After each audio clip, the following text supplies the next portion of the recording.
All right. So, she's not ready. I'm ready. Yeah, First question I'm going to start off with is, what is your opinion on mandatory minimums and what impact does it have on communities?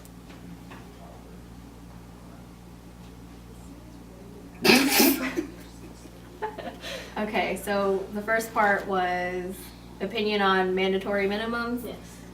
Okay. I would say it's unfair. It's unfair because it seems to focus on one community. Mm-hmm. As far as the penalties are stronger for one community of people than the other, so it's unfair. So you think there's a targeted population? Absolutely, yeah. Okay. Mhm. I think in terms of minimums too, like sometimes people have different like circumstances that they might have gotten caught or different scenarios and situations. So, I mean, I don't know. That just doesn't seem to be like everything is the same. You know, there's different circumstances and stuff too. Yeah, there are different circumstances, but still I think the focus is on one group of people. Is stronger for one group of people. I think there's a tendency to be, yeah. Mhm. What do you all think about legalizing drugs or the sentence being up to the judge? Well, legalizing drugs. Well, obviously there's I mean, there's some a movement, yeah. Yeah, in some areas. I mean, and I know, I personally don't know anybody that lost their house over weed. I mean, Right. versus crack. You know how that destroys. But if you have permission and for medical purposes, that seems like the growing norm that's becoming more popular. So to me, evidently, there's some, validity in that, I guess. I don't know, what you think? Yeah, I think there's a movement towards being more accepting, I think, of marijuana, for medical purposes and for recreational, I think. I mean, in terms of like research and stuff, there's some research that says, oh, it's totally addictive, and then there's other research that's like, not so much. But when I think about that, I think about alcohol. I mean, Alcohol. it seems like there should be the same parallel type. So do you feel like alcohol is worse than marijuana? That's a good question. Let's see, there's like, with But I guess- alcohol and tobacco, there's like so many deaths. Mhm. And it's a greater number than it is for crack and weed and cocaine and stuff because one's legal and one's not It's legal. not right. So if you legalize all those, of course, I feel like that death rate's going to go up because it's going to be Just more one big people are going to party. do it just One big because party. they can. Right. I don't know. I mean, because alcohol is dangerous. Mhm. People drive drunk, Mhm. and unfortunately, It's the addictive. it's addictive, and unfortunately, those numbers are not going down. Mhm. Especially, so. I mean, I would look at alcohol versus weed. I don't know. Yeah, which one is causing more impairment, I guess. Why is one legal and one not? Why is one and one is not? Do you think we could change the social policy or something along the lines of that? I don't know if it's just changing one policy, because I think there's a lot of things in general, I think, wrong with kind of the system. Because think about, people who do have drug offenses, if they got caught with like Section 8 housing, they're banned from that. Mhm. And if they are low income, they've got nowhere to go. Yeah. So That's a whole nother. it's a whole nother, issues. thing. And then it's same thing with like employment stuff too. I think if they got, background checked and that comes back, like a lot of, I don't know how many employers would be like, oh, I don't know about hiring you. What if you stole money to do your habit? Are you over your habit? I think there's a Let's lot. say you get out and then you have a felony, you know, or while you're incarcerated, think about your kids and the impact it has on the family and how they have to pick up, or the kid goes to foster care, or But I think even before we go there,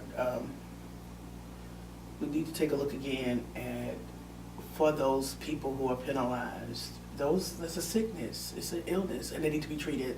And I'm not sure how the system is on treatment of folks, rather than just building jails to throw them into in the prison systems, and without getting the help that they need, because by the time they get out, you know, they're just a dry, you know, they just back into that environment again without the tools that they need to prevent themselves from doing that again. So what's the use? I mean, so it's a cycle, it's a vicious cycle. So I think we need to step back and take a look at how can we have these people be successful when they get out. when they get out.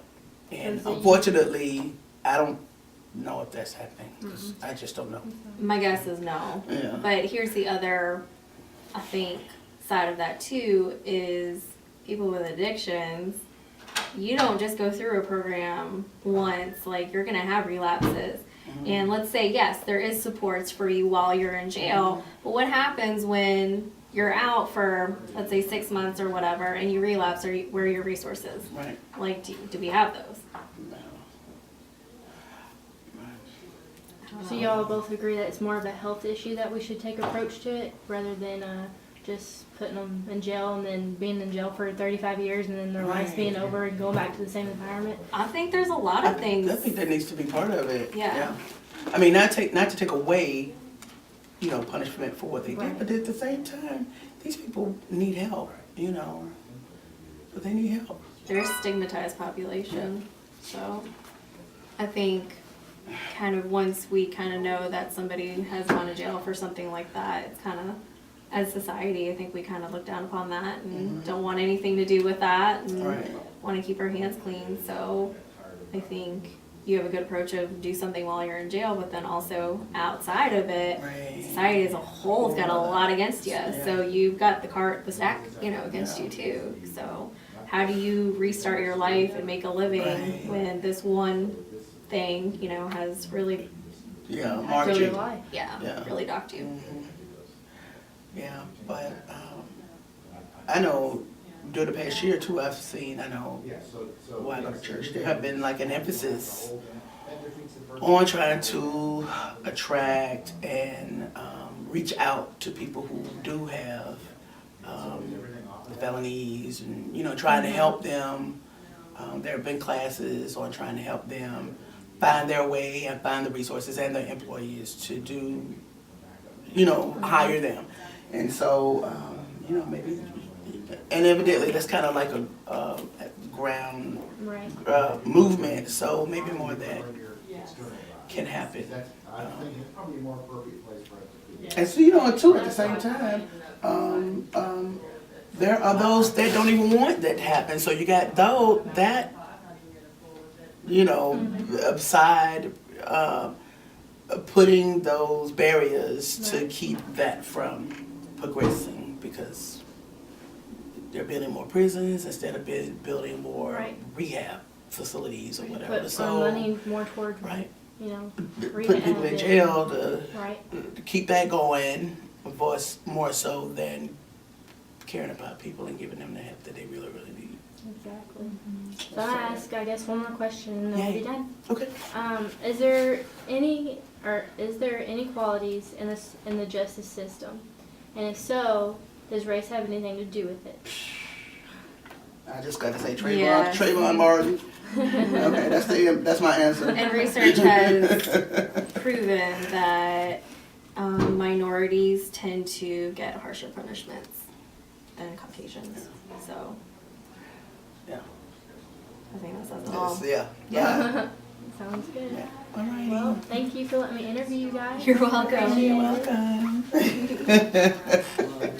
And done. Oh, I guess that wasn't too painful. it wasn't that bad. No, but I also see the flip side of it too, of like, you know, if past behavior is the best predictor of future behavior. But you was never given an opportunity from the beginning. I can see